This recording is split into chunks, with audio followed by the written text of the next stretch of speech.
साध्या सिंपल पद्धतीने चिरून बारीक चिरून भेंडी बनवलेली कोण खातच नाही.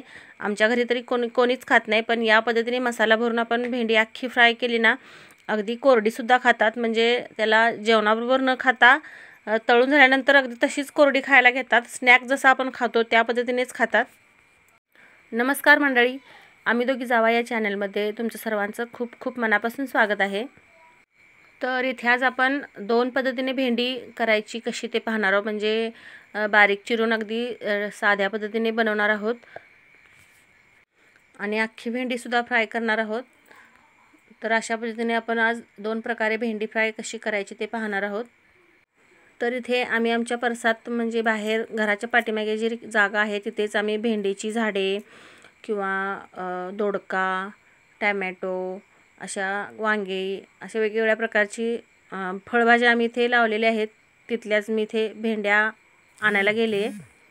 शेतातला नव्ह बरं काय हा व्हिडिओ, आपला पाठीमागचा घराच्या पाठीमागचाच आहे. इथेच आमची बाहेर चूलसुद्धा आहे. तिथेच आम्ही चुलीवरती सगळा स्वयंपाक बनवतो. रोज नाही बनवत, पण ज्यावेळी आम्ही व्हिडिओ बनवत असतो त्यावेळी मात्र चुलीवरच बनवतो. तर सगळीकडच्या भेंड्या आता बघून झाल्यात माझ्या पहा. म्हणजे भरपूर गावल्यात भेंड्या. अगदी थोडे म्हणजे ठिकठिकाणी अशी झाडं आहेत. इथे थोडे आहेत, तिकडे त्या साईडला थोडे आहेत. मग तिथल्या इथल्या अशा करून आम्ही एका भाजीच्या आणि गावल्यात. पण थोड्याशा बारीक पण होत्या, त्या पण घेतल्यात तोडून मी. कारण अख्खी भेंडी जी फ्राय करणार आहोत त्याला आपल्याला कोवळ्याच भेंड्या हव्या आहेत. त्यामुळे सगळ्याच तोडल्यात मी. कोवळ्या पण घेतल्यात बारीक आणि मोठ्या पण घेतल्यात. तुम्ही पाहू शकता. इथे आता ह्या भेंड्या आपण स्वच्छ धुवून घेऊया अगोदर. इथे आता मी लगेचच भेंड्या करणार आहे. या म्हणजे भाजी बनवणार आहे, त्यामुळे या भेंड्या अगदी नितळून घ्यायच्या पाण्यातून आणि मग स्वच्छ कापडाने पुसून घ्यायच्या. आपल्याला ओल्या भेंड्या भाजीला नको आहेत, कारण ओल्या भेंड्या असल्या ना अगदी त्याला खूपच चिकटपणा येतो. त्यामुळे अगदी कोरड्या करून घ्यायच्या. आणि तुम्हाला वेळ असेल तर तुम्ही ह्या अशाच धुवून ठेवू शकता. मग पुसायची काही गरज नाही. नंतर ते एक अर्धा तास किंवा तासभर ठेवल्या ना मग त्या सोकून जातात. मी इथे आता लगेचच करायला घेणार होते, त्यामुळे मी इथे कापडाने पुसून घेतलेत. हा व्हिडिओ पाऊस सुरू व्हायच्या अगोदरचा आहे, त्यामुळे मी बाहेरच इथे केलेल्या आहेत भेंड्या, म्हणजे चुलीवरती. आता तुम्ही म्हणत असाल इथे पाऊस कसा काय नाही हिला या व्हिडिओमध्ये.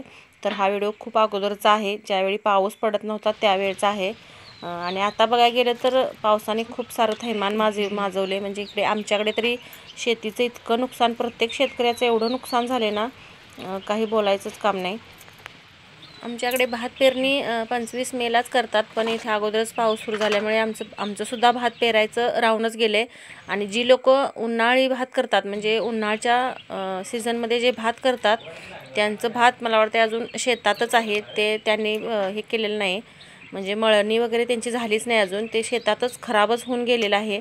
आणि सूर्यफुलाचं आणि भुईमुग शेंगाचंसुद्धा असंच झालं आहे. त्यांचंसुद्धा ही पिकं सगळे अशीच पावसातच आहेत आणि ते सगळं बाद होऊनच आता जाणार आहे. ते काय आता ऊन नसल्यामुळे काढता पण येत नाही आणि वाळवता पण येत नाही, असं झालं आहे. पण यातलं काय, आमचं भाताचं किंवा सूर्यफूल, भुईमुग असं उन्हाळी आम्ही कधी केलं नाही. आणि आता ह्यावेळीसुद्धा आम्ही काही केलं नव्हतं तसं. फक्त आमचं आता एकरभर रानाचं भात पेरणी करायची होती 25 मेला. पण पावसामुळे ती करायला मिळाली नाही. आता कधी पाऊस उघडला, पाऊस नाही लागला रानांना, म्हणजे असं घात वगैरे आली तरच ते जमेल, नाही तर ते आमचं शेतसुद्धा असंच पडून जाईल. तर आता चला आपण भेंडी कशी करायची ते पाहूया. इथे मी भेंड्या अशा चिरून घेतलेत पहा. त्याचं देठ काढून टाकलेत आणि अशा हुब्या चिरून घेतलेत, म्हणजे आपल्याला भरायला पण बरं पडतं. मसाला घेतलाय पहा. सुकं खोबरं घेतलं थोडंसं आणि त्याच्यामध्ये लसूण हे सगळं बारीक चेचून घेतलं. आणि मग त्याच्यामध्ये चवीनुसार मीठ घालायचं, हळद घालायची आणि मिरची पावडर घालायची आणि ते मिक्स करून घ्यायचं.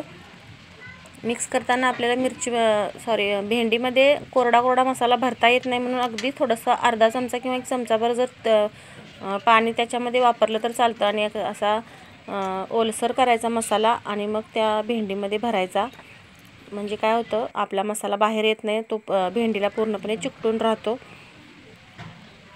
इथे तुम्ही पाहू शकता या पद्धतीने असं भेंडीमध्ये, प्रत्येक भेंडीमध्ये असा हाताने बोटाने दाबून दाबून मसाला भरायचा आणि भेंडीसुद्धा अशी दाबून, मसाला भरलेली भेंडी अशी दाबूनच ठेवायची, म्हणजे त्याच्यातला मसाला बाहेर येत नाही.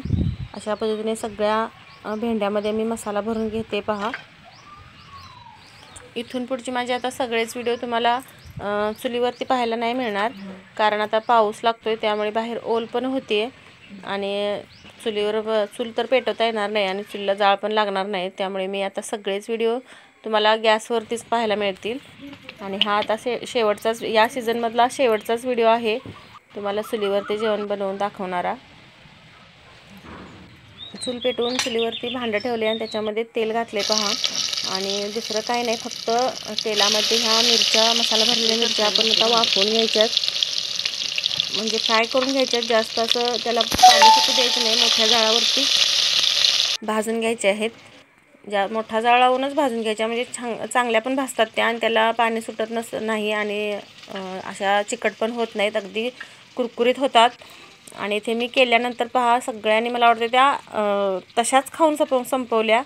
चपाती भाकरीबरोबर कोणी खाल्ल्याच नाहीत, अगदी तशाच हातामध्ये घेऊन, प्लेटमध्ये घेऊन सगळ्यांनी तशाच खाऊन संपवल्या. आणि आता ह्या दुसरी भाजी, मला ती भाजी खाणार आहेत हे मला माहिती होतं, संपवणार ही. सगळ्यांना तशाच भेंड्या आवडतात केलेल्या, म्हणून मी बारीक जेवढी भेंडी होती तेवढी मी सगळी आपल्या अख्ख्या फ्राय केल्या. आणि आता ह्या जेवणाबरोबर दुसरी भाजी पाहिजे म्हणून मी ह्या बारीक चिरून भाजी बनवते. तर भेंडीची दुसरी भाजी बनवायला सुद्धा मी इथे बारीक चिरून घेतल्यात भेंड्या. आणि ह्या तुम्ही फ्राय केलेल्या भेंड्या पाहू शकता, अशाच ह्या खायला खूप छान लागतात. आमच्या घरातली न खाणारी माणसंसुद्धा म्हणायला लागलीत की एक भेंडी 10 मेंढी के बराबर है. अशा पद्धतीने ह्या भेंड्या सगळ्या संपवल्या, म्हणजे न खाणाऱ्यांनी सुद्धा आवडीने खाल्ल्या. आणि भेंडी पौष्टिक असतेच. आणि या पद्धतीने मी दुसऱ्या आता सुद्धा भेंड्या भाजणार आहे बारीक चिरलेल्या. हे पहा, इथे दुसऱ्या त्याच भांड्यामध्ये मी तेल घातले आणि ती दुसरी भाजीसुद्धा भेंडीची याच्यामध्ये बनवणार आहे. त्यासाठी इथे मोहरी घातले तेलात, छोटा चमचा आहे, 1 चमचा मोहरी आणि 1 चमचा जिरं घालायचं आणि त्याच्यामध्ये कांदा घालायचा. आता कांदा अगदीच थोडासा उलटापलटा करायचा, म्हणजे अगदी जरासा हलवायचा आणि त्याच्यामध्ये लगेचच भेंडी टाकायची. कांदा जास्त भाजू द्यायचा नाही, कारण भेंडीसुद्धा आपली भाजायची आहे. कांदा काय होतं, कांदा जर आपण सुरुवातीला टाकला आणि तो भाजला, म्हणजे अर्धवट जरी भाजला तरी भेंडी भाजताना काय होतं, भेंडी भाजायच्या अगोदरच कांदा पूर्णपणे करपून जातो. म्हणूनच आपण कांदा आणि भेंडी एकदमच एकत्रच जर टाकली तरीसुद्धा चालते आणि भेंडी आपली चांगली, मग त्याच्यामुळे काय होतं, भाजतं. नाहीतर मग कांदा पूर्ण करपून जातो, त्यामुळे भेंडी जास्त मग आपल्याला भाजता येत नाही. आणि लसूणसुद्धा मी टाकला आहे पहा नंतरच. सगळं आता हे एकत्रच आता आपण भाजायचं आहे. सुरुवातीला भेंडी चिकट होते, भाजताना काय होतं ते सुरुवातीला चिकट होते, नंतर अगदी जास्त मोठा जाळ लावून आपण ते भाजली की अगदी अशी सुटसुटीत होते आणि डाग पडेपर्यंत आपल्याला भाजायचे आहे. आणि त्याच्यानंतरच मग त्याच्यामध्ये मसाले घालायचे आहेत. भेंडी चांगली भाजल्यानंतर त्याच्यामध्ये बारीक चिरून टॅमॅटोसुद्धा घातला तरी चालतो. तो टॅमॅटो घातल्यानंतर पण थोडा वेळ भाजायचा आणि मग त्याच्यामध्ये मसाले घालायचे, हळद घालायची, चवीनुसार मीठ घालायचं, लाल तिखट घालायचं आणि तुम्हाला वाटलं तर तुम्ही गरम मसालासुद्धा घालू शकता. आणि ते सगळं हलवून घ्यायचं आणि एक पाण्याचा शिंतोडा त्याच्यावर मारायचा आणि एक 5 मिनटं वाफ काढायची आणि झाली पहा आमची भेंडी मस्तपैकी तयार. तर तुम्हाला माझे व्हिडिओ कसे वाटतात ते कमेंटमध्ये सांगा आणि हा भेंडीचा व्हिडिओ कसा वाटला तेही सांगा. आणि व्हिडिओला एक लाईक मात्र नक्की करा, एका लाईकमुळे तुमच्या खूप सारं प्रोत्साहन मिळतं. आणि चॅनेलला सबस्क्राईब करायला विसरू नका. परत भेटूया अशाच एका नवीन व्हिडिओसोबत. तोपर्यंत धन्यवाद, बाय बाय.